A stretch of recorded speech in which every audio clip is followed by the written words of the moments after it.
का स्थान है तोतादर, और वहां पर ब्राह्मणों का ये भंडारा था, सम्मेलन था। और उधर से परमेश्वर कबीर जी के गुरु जी थे रामानंद ब्राह्मण, और परमेश्वर धानक जुलाहे, और रामानंद उनके वैसे तो मुंह बोले तो गुरु जी थे, लेकिन उनको पता चल चुका था परमात्मा है। लेकिन परमात्मा के आदेश अनुसार वो केवल भूमिका कर रहे थे गुरु की। अब उन ब्राह्मणों ने तोतादेर में जो समागम था, सभी ब्राह्मण बुलाए थे, तो रामानंद जी तो बहुत पहुंचे हुए माने जाते थे, उसको आमंत्रित करना अनिवार्य था। वो तो आमंत्रित कर दिए। तो जहां भी रामानंद जी कबीर साहब के मिलने के बाद वो परमेश्वर को साथ ले जाते थे। अब सत्संग चल रहा था, परमात्मा बैठे थे, कबीर साहब भी बैठ के, रामानंद जी अपना बैठ गए, कबीर साहब श्रोताओं में बैठ गए, रामानंद जी उन ब्राह्मणों की स्टेज पर बैठ गए। उसमें क्या कथा सुना रहे थे ब्राह्मण लोग कि भी भाव हो तो भीलनी जैसी, भक्ति हो तो भीलनी जैसी। देखो श्री राम ने उस शूद्र के झूठे बेर खाए, चाक चाक के दे रही थी, और भगवान खा रहे थे, रुचि रुचि खा रहे थे। भाव भक्ति हो तो ऐसी हो, भगत हो तो ऐसा हो। और रामचंद्र जैसे भगवान और गुरु हो, जैसे कभी छुआछात नहीं किया। अब सत्संग समापन हुआ, उन्होंने पता लग गया ब्राह्मणों को कि रामानंद जी के साथ कबीर जी आए हैं, ये शूद्र है, बता दिया किसी ने। तो ब्राह्मणों ने क्या किया, ब्राह्मणों का यानी ब्राह्मणों का भंडारा न्यारा शुरू कर दिया अलग से, और अन्य जो बाहर के आए हैं वो अलग खाएंगे।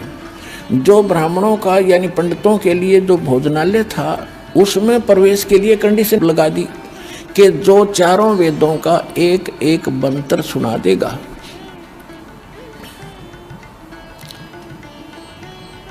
वही इस भंडारे में आओगा। उनको मालूम था कबीर जी तो जानते नहीं, संस्कृत पढ़े नहीं, इसलिए आप पे छट जाएंगे। अब जब सब ब्राह्मण आ रहे थे, उन्हें तो गोट रखे थे, श्लोक सुनाओ और फटते मंत्र सुनाओ और अंदर जाओ, मंत्र सुनाओ अंदर जाओ। अब परमात्मा का नंबर आया कि जी मंत्र सुनाओ। वहाँ एक भैंसा घूम रहा था, आसपास चल रहा था चारा, छोटा सा एक भैंसा। उसको कहा भैंसा राम इधर आना। परमात्मा ने ऐसे किया, भैंसा राम, वो ऐसे देखा कि आजा। वो आगे खड़ा होगा परमात्मा कबीर जी के पास कि पंडित जियों को वेद मंत्र सुना, कर पे हाथ मार दिया कमर पे। अब जोटा लग गया सुनान, कबीर अंगारी असी बम्भारी असी स्वर ज्योति रत धामा असी। उन चारों वेदों एक एक मंत्र सुना दिया, और सब हैरान। जोटा बोला, परमात्मा बोले जा जोटा राम ब्राह्मणा के भंडारे में खा ले रोटी, मैं तो वहीं खा लूंगा भाई, जहां और खा रहे हैं।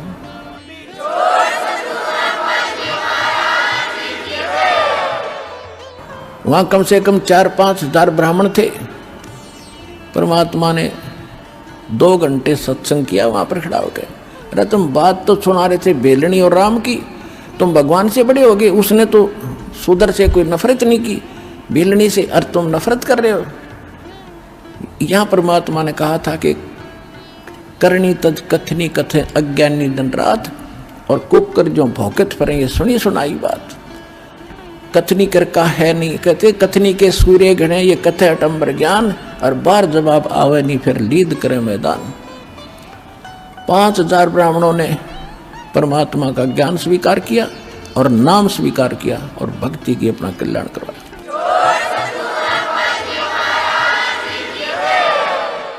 तो पुण्यात्माओं, ये परमात्मा हमारे लिए भटक रहे हैं, हमारे पिता हैं।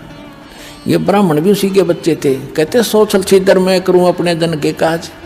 उनको लाइन पे लाना था। आज तो ब्राह्मण बने फिरे थे, अहंकार में डूबे फिरे थे, बड़ी इज्जत थी संसार में। कल क्या बनता उनके साथ।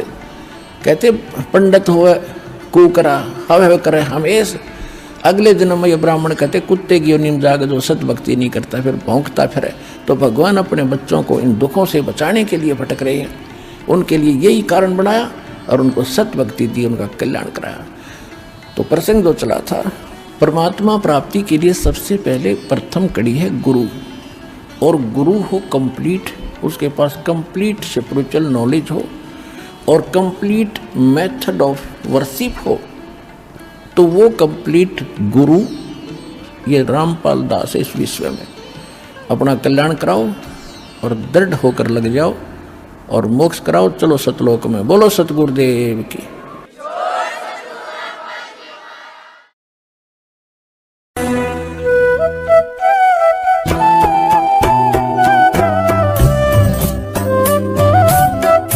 खराब हो जाए तो कहते हैं जैसे माता गर्भ को और रखे यतन बनाए और ठेस लगे तो छन हो जाता है, तेरी ऐसे भक्ति नसावे।